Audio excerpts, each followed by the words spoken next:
Hello, how you doing? It's Phil Thatch, and I'm excited to be testing a macro lens today, right in the middle of macro season, so that works out well for me. It's a lot easier to test a macro lens if you have subjects to photograph. It's by a company called AstrHori, AstrHori. Hopefully I'm pronouncing that right. It is a 120mm lens, where a lot of macro lenses are only 100 or 90. This one's 120mm, f2.8 maximum aperture, and it is all manual. There's no electrical connections to the camera. I'm testing a Nikon version, but they have it for basically everything. They've got it for Sony, they've got it for Canon, and I'm testing it on my Nikon Z8. I've already been out shooting with it today, and I've been pretty pleased with the shots I've been able to get with this lens. I don't have the exact weight memorized, but I'll put it on the screen right now. But it's definitely a heavy lens. Everything about it is metal, except for the glass parts.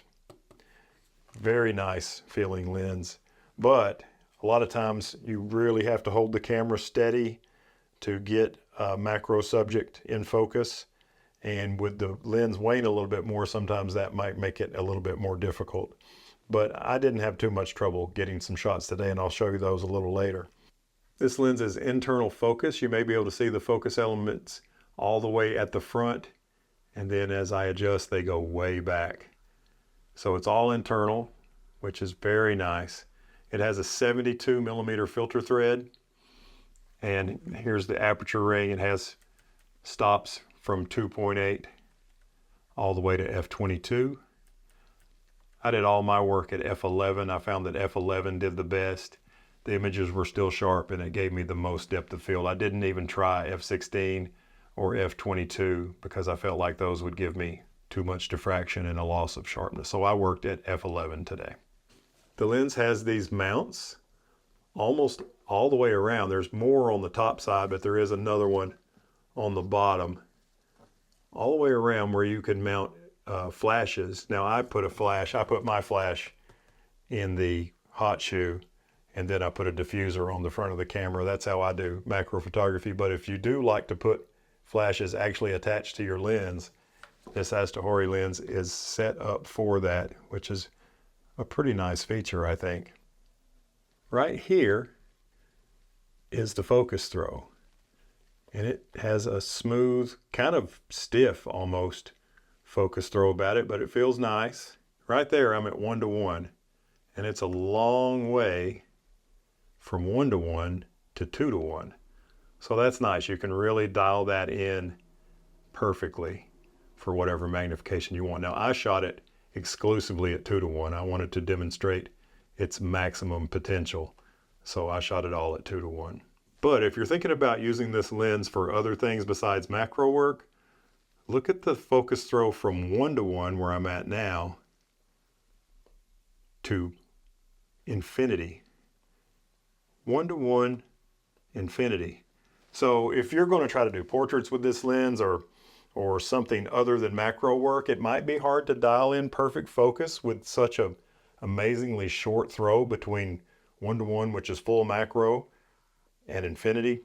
And another person on YouTube tested one of these, and he tried to focus all the way to infinity, which that's something I wouldn't have even thought to test on a macro lens, because I use macro lenses for macro only. But it's true, a lot of people buy these lenses and try to do more than just macro photography with them. And he tested it out and tried to focus on infinity to do some landscape photography shots, and he found that his copy would not focus all the way to infinity. So I said, you know what, I should see if mine will focus to infinity.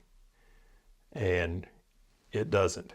It either doesn't focus all the way to infinity, or when you do have it all the way at infinity, it is not in focus, which kind of is the same thing. I want to show you this right here on the focus distance scale. I'm at 3.28 feet. I moved it maybe 1/4 of an inch, and I'm on infinity. And when you put this thing on infinity and you look through and try to look at something a long way away, it's not in focus. And you can move it around a little bit, but it's not going to be in focus. So if you're wanting to do photography of things that are a long way away, this is not your lens.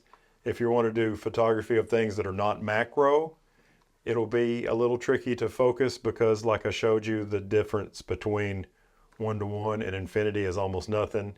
So it's a macro lens. Let's see how it does for macro. I took it out in the field and took it to my favorite macro photography location. There's a blue handrail at the Tennessee River Park that often has insects on it, and it makes a nice background. And I like that I can just kind of lay the front of the lens actually on the blue handrail. It helps me steady the camera. So I took it there, and let's see what this lens can do when photographing the subject it's designed to photograph, and that is very small things. Here's a couple of photographs that I made at home yesterday before I went down to the river park. This is a 2:1 shot of a skipper that was there on our zinnia flowers out front. And of course, whenever you're making photographs of whatever it is, macro photography, portrait photography, wildlife photography, you always want the eye to be in focus. And I definitely have the eye in focus here. With the shallow depth of field of a macro lens, even at f11, you're not going to get everything in focus without focus stacking, and I haven't focus stacked any of these shots. Here's another skipper shot from out front of our house, and on this one I probably got the back half of the eye more in focus than the front half of the eye, which is not exactly what I would be looking for, but it's still not bad.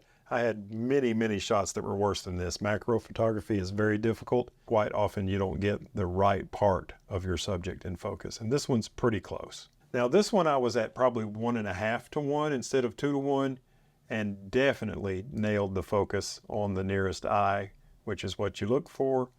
That one came out pretty good.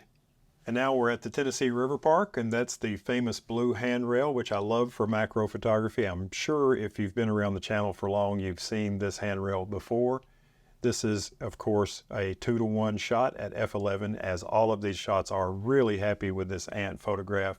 I'm using the 45.7 megapixel Nikon Z8, and this shot has been cropped some too. So I've got the 2x magnification and some cropping combining to give this large in the frame ant photograph. It's a very small ant, this red ant.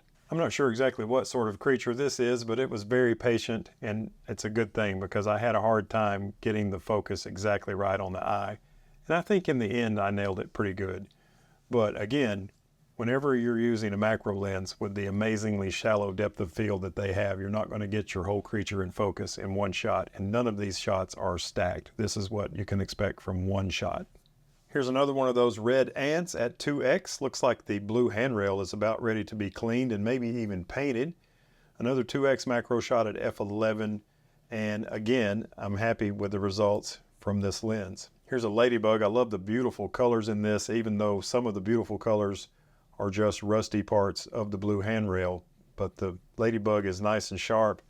Very happy with this shot as well. Another example of the AstrHori lens.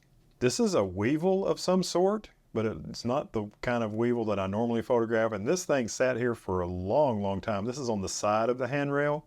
As a matter of fact, I switched lenses and made a shot of it with a completely different lens, and it was still there several minutes later. So I don't know if it was asleep or if it had passed away, but I was happy to get this shot. Here's another 2x macro shot with the AstrHori lens of a ladybug. Much different color. This one kind of orange almost instead of the deep red that the other one we saw was. But another beautiful shot, and again, I'm happy with this lens for macro photography. This is the final shot that I got this morning while I was out testing the AstrHori lens.